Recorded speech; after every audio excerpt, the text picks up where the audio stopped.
Hello everyone and welcome back to RainBro Crafts. My name is Colton and today we will be making for you our Midnight Orchid soap. So let's get started. We will blend in our lye water solution into our plant-based oil blend. There is also a little bit of sodium lactate mixed in with that lye water solution. We will blend this up until it is at a light trace.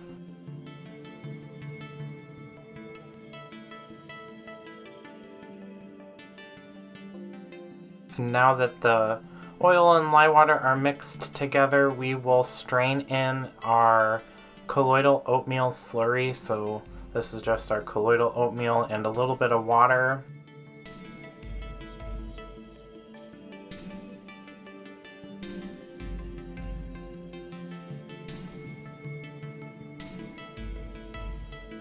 We will now blend that in as well just to make sure it is well incorporated. Next, we will blend in our custom blend of fragrances. This is a very floral, citrusy blend, but there is some musk and wood scents and some vanilla in there, so it kind of cuts down on the sweetness that some floral scents tend to have. It's a really good complex blend. And you'll notice here that I am whisking that fragrance in. Since some of these fragrance oils that we were using were new to us, I wanted to make sure I didn't cause any acceleration by using the stick blender. It did behave pretty well at this stage, so I decided to use our stick blender to blend in that purple color. This is pretty light, and that is very intentional because the violet scent that we're using from Bramble Berry actually discolors to purple, which is really fun.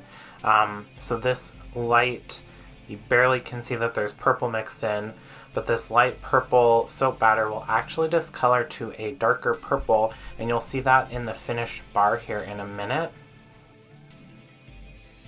I next added a few more half teaspoons of this purpley orchidy blend of micas suspended in oil. I want to do a 3-level design, starting from a lighter purple and finishing with a dark purple. So we will blend that in with our stick blender, and then I didn't think this was purple enough, so I added a little bit more of that purple color. I was kind of going for like a lavender color with the intention that it would actually be a little bit darker in the finished product due to that really cool purple discoloring. I next sprinkled on some apple green mica from Bramble Berry in our tea strainer here. I wanted some nice green mica lines to delineate those 3 purple layers that we were going to have. I am next gonna pour on some more of that soap batter, a third more basically. I'm gonna go a little slow with pouring this on just because I wanted to try and make the lines as clean and crisp as possible, but you can see how quickly this is actually setting up. So I want to move a little bit quicker because I want it to be nice and fluid. I don't want it to be clumpy. Now we're dumping in the rest of that purple mica. We will blend that in by hand this time just to get that well incorporated while we're waiting for the slab mold to harden up a little bit more.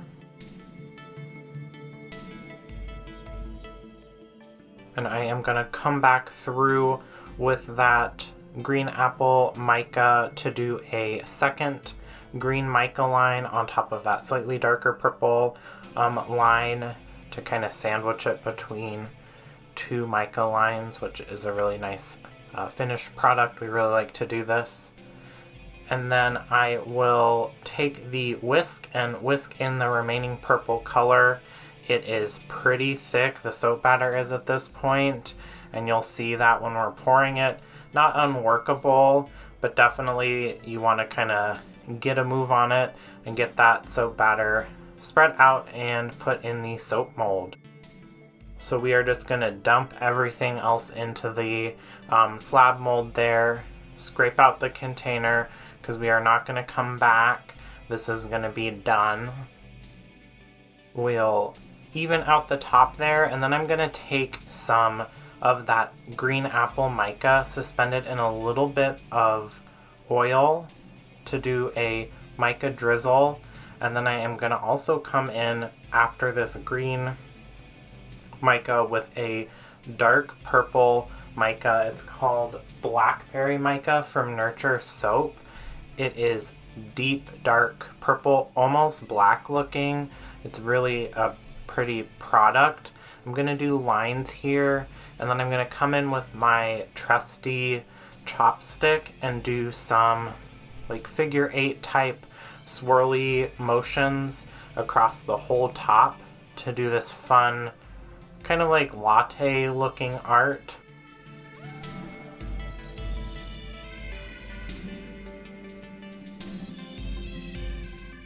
I want to be careful because I don't want to cut down into that middle layer of purple. I want to keep this purely on the surface. So you kind of have to have a light hand and remember how far down your top layer went here. And then I will just clean up the sides, get any air bubbles out, and then we are ready to tuck this away for 24 hours, and then it will be time to break down into loaves. So you'll see that pretty deep purple color. You can see how much that's discolored. That bottom level of the bar was basically white, and you'll see that I'm struggling a little bit. This soap was a little sticky, which sometimes happens when we utilize floral scents, but also I was a little bit of a dummy and I cleaned my soap slicer here, but I forgot to get a piece of parchment paper, and that helps kind of just reduce friction as you are breaking down the slab mold. So you'll see kind of like a purple trail there from where I was cutting. It's not a big deal, it just makes it harder to cut.